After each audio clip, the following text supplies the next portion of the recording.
Okay, so I suppose for quite a while now I've been wanting to come onto here to kind of speak my mind and I guess talk about my experiences the last few years, namely the past 5 years, and I guess that then also includes my life.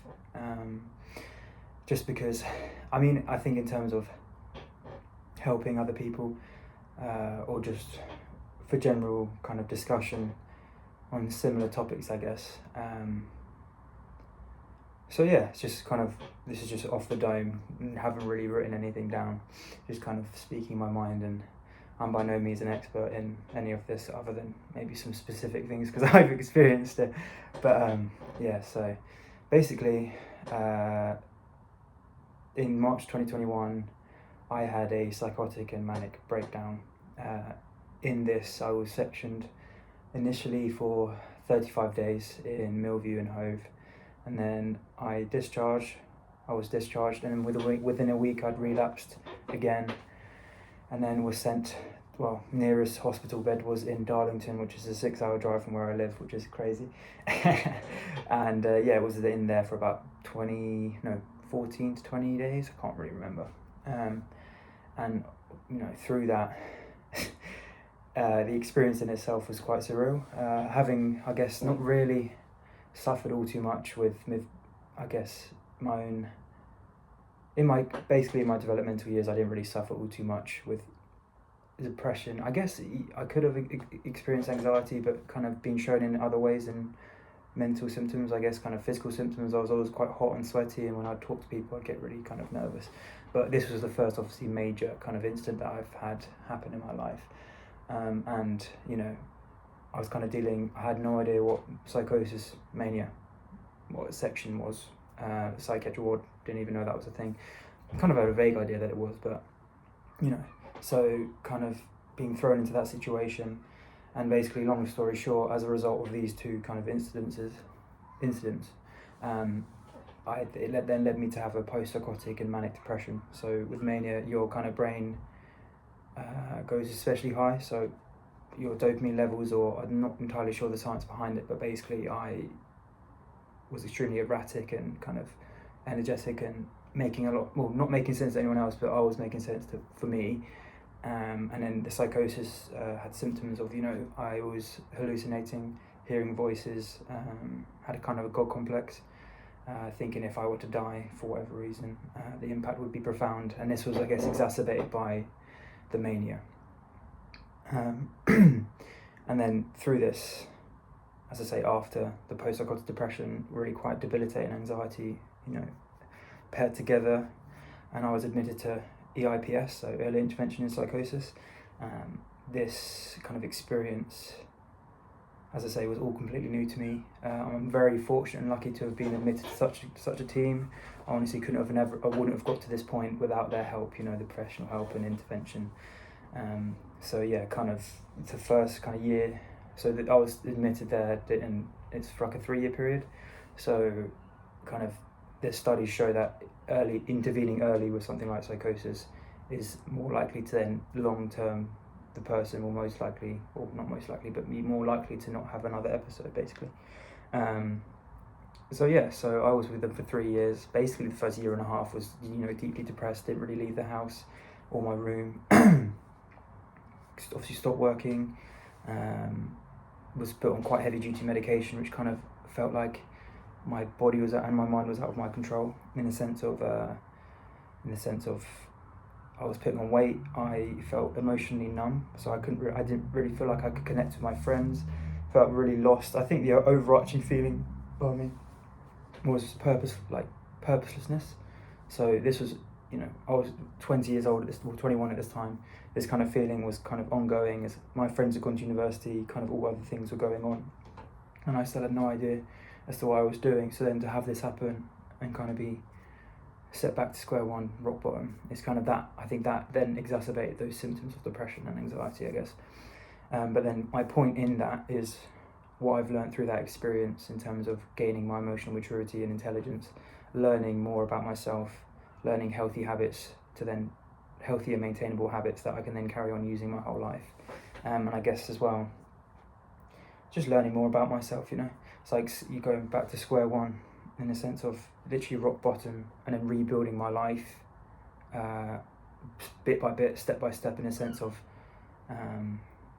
initially when I started coming out of the depression and trying to take steps towards recovery, my main kind of purpose at that time was losing weight and kind of getting back in shape, because I've always been quite an athletic and sporty and outgoing person, and my self-image had obviously been impacted by putting on weight, and so I wanted that as a means of building my self-esteem and building that back up, and then I can start exploring other things once I get to that point, which then led to me, I can't remember the exact time period, but basically I think at my peak I was 107 kilos. If I'm only 5'9", 5'10", so quite heavy, and then lost weight probably down to about, I'm floating around like 85 kilos now, so quite 22 kilos of weight, so it's quite significant. And yeah, I guess it's just an amalgamation of things with that, in terms of the habits that I was kind of setting up. I no longer drink. I've not drunk since I think New Year's 2022, I think. Well, I have drunk, but I've not drank to get drunk, basically. Never smoked, kind of raw dog life, do you know? But yeah, so in that, then in building that discipline with getting in shape again, and kind of you can't replicate building a physique. it takes months, years, weeks of effort to get to a certain point in that. And I guess so then after achieving that, and I think the main key of this journey for me, I guess, is not having much expectation as to the goals I set or what I want to achieve, so that then you learn to love the process and don't have any kind of disappointment when you don't achieve your goals. Just kind of take it as it comes and adapt as that goes. So then as a result of this, I kind of then got back into work, felt more comfortable and more confident in myself, started exploring more, traveling, seeing friends, blah blah, that kind of thing. And yeah, I think as well, along this whole recovery process, one of the most impactful kind of things I learn and continue to study and learn is the philosophy of Stoicism, in the sense that, boiling it down to the bare bones, I mean, it probably isn't completely correct, but the whole idea of Stoicism is that the only thing we truly have control over is our own minds and perception of things. Even our own bodies are out of our control. We could be diagnosed with who know what. I had a psychotic episode out of nowhere, like, you can't predict this. And basically, yeah, in that thought process, it kind of, I guess, alleviated mental baggage in my brain. So I stopped worrying so much about external kind of influences and forces and people, and just solely focus on what I could control, what's in my circle of control, and also in terms of how I treat. I mean, I've always been quite a compassionate and kind person, but in terms of engaging with people and being more understanding as a whole of people, so I still apply that on a day-to-day basis. But yeah, I think it's in terms of, to me it's surreal. It's coming up to the 4-year anniversary, or 4-year period as to when I first got had my episode, and it's kind of surreal in the sense of improvement in my own life and where I'm at now compared to then. And it's baffling. I think the main point in this is with not having particularly much expectations as to what progress I make, or not putting that additional pressure on myself, is I've come so far in those 4 years. I now do I've been discharged from EIPS. I now do expert by experience work, where I work alongside kind of people who are not suffering but struggling with similar things to what I've experienced, and using my experience to help them. So I guess in terms of why I'm doing this is because I wanted to kind of, I know not many people will have a specific experience in psychosis or whatever, but in terms of my general experience and where I'm at now, that might help someone, and even not, I'd appreciate it. It's 10 minutes in, I appreciate if anyone, not even 10, anyway.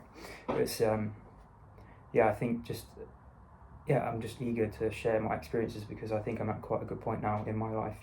Don't get me wrong, I still have absolutely no idea what I'm doing, but kind of, I think my purpose at the moment is just living completely intentionally, making the most of every day. I know it's cliche as it is, but it's true.